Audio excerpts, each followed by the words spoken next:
వారాహి చలనచిత్ర పతాకంపై సాయి కొరపాటి నిర్మిస్తున్న ఈగ తెలుగు, తమిళం, మలయాళం, హిందీ భాషల్లో విడుదల కాబోతోంది. కీరవాణి అందించిన సంగీతం శ్రోతల్ని విశేషంగా అలరిస్తోంది. ఈ చిత్రం విడుదలలో జాప్యానికి రాజమౌళి చెప్పిన మరికొన్ని కారణాలేంటో తెలుసుకుందాం.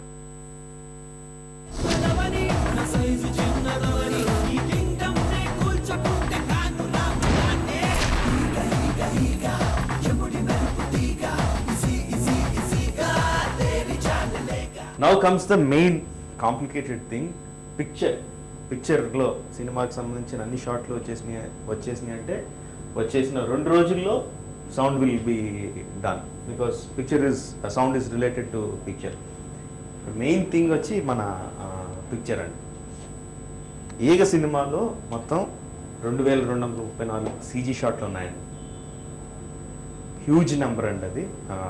అండ్ ఇప్పటికి మనకు వచ్చినాయి ఎన్ని ఈ రోజుతో కలిగినాయి 1903 షాట్లు సీజీ షాట్స్ కంప్లీట్ అయినాయి. So balance 331 shots balance. మనకి సౌండ్కి ఎలాగ ఉందో పిక్చర్ కూడా అలాగే ప్రాసెస్ ఉంటుందండి. సౌండ్ కన్నా కూడా కొంచెం కాంప్లికేటెడ్. రఫ్గా చెప్పాలంటే ముందు షూటింగ్ స్టార్ట్ చేసామండి. ఫర్ సపోజ్ వీ హ్యావ్ ఒక షాట్ ఉంది, సుదీప్ని ఈగ ఇరిటేట్ చేసి షాట్ ఉంది అనుకోండి. సో ఆబ్వియస్గా అక్కడ మన షూటింగ్ చేసేటప్పుడు అక్కడ ఈగ ఉండదు. నేను చెప్తాను సుదీప్కి, నాకు ఈగ నీ ముందు ఇలా తిరుగుద్ది, ఫ్రేమ్లో ఇలాగా తిరుగుద్ది, నువ్వు దాన్ని ఇలాగా నేను ఇరిటేట్ చేస్తున్నావు కాబట్టి ఈ టైంలో నువ్వు దాన్ని చూసుకుంటూ రియాక్ట్ అయ్యి నువ్వు చేయాలి అని చెప్తానండి. So he will get that and తను యాక్ట్ చేస్తాడు. ఏ ఉందని ఊహించుకొని యాక్ట్ చేస్తాడు.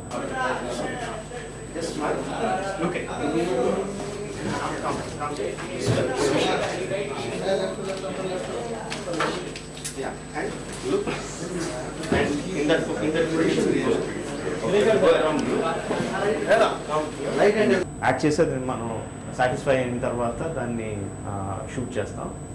షూట్ చేసిన తర్వాత మనం స్కానింగ్ పంపించి నెగిటివ్ టెలిసిని చేయించి మన ఎడిటింగ్ సిస్టంలో వేసుకుంటామండి.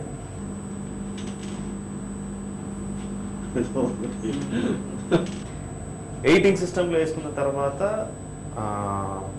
యానిమేటర్స్ వస్తారండి.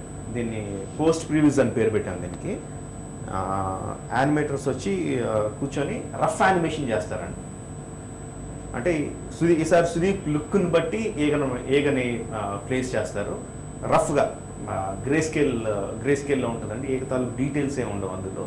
రఫ్గా ఈ పొజిషన్ ఇలా ఎగురుతుంది, ఇలాగ తిరుగుతుంది, ఇలా వెనక్కి వెళ్తుంది, ఇలా ముందుకు వస్తుంది, ఎంత పెద్ద అవుతుంది, ఎంత చిన్నది అవుతుంది, అలాగే యానిమేట్ చేస్తారండి. చాలా రఫ్గా ఉంటుంది అది.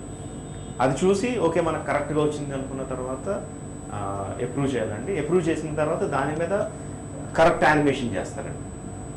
కరెక్ట్ యానిమేషన్ ఇంకా గ్రే స్కేల్లోనే ఉంటుంది. అప్పుడు కూడా ఈగ తాలూకు డీటెయిల్స్ ఉండవు. బట్ ఈగ తాలూకు ఫ్లయింగ్ మూవ్మెంట్, అది ఎలా ఎగురుతుంది, ఎటు తిరుగుతుంది, రెక్కలు ఎలాగా ఆడిస్తుంది, ఎంత పెద్దది అవుతుంది, ఎంత చిన్నది అవుతుంది, ఈ డీటెయిల్స్ అన్నీ కరెక్ట్గా ఉంటాయండి. ఈగ తాలూకు మూమెంట్స్ కానీ హెడ్ ఎటు తిరుగుతుంది, ఈ డీటెయిల్స్ అన్నీ కరెక్ట్గా ఉంటాయండి. This is called animation. ఇది చేస్తారండి. ఈ యానిమేషన్ అనేది కంప్లీట్ సీజీలో ఒక భాగం మాత్రమే. అండ్ ఇంకా చాలా చాలా లేయర్స్ ఉంటాయండి, which is very interesting. But we come to it later. So మనం వేసుకుంటే షూటింగ్ అయిపోయిన తర్వాత పోస్ట్ ప్రీవ్యూస్ ఇలాంటి ప్రాసెస్ ఎక్కడా లేదండి. వీటిని మనం దానికి పేరు పెట్టాం. పోస్ట్ ప్రీవ్యూస్ అయిన తర్వాత animation. This is very important aspect of film making.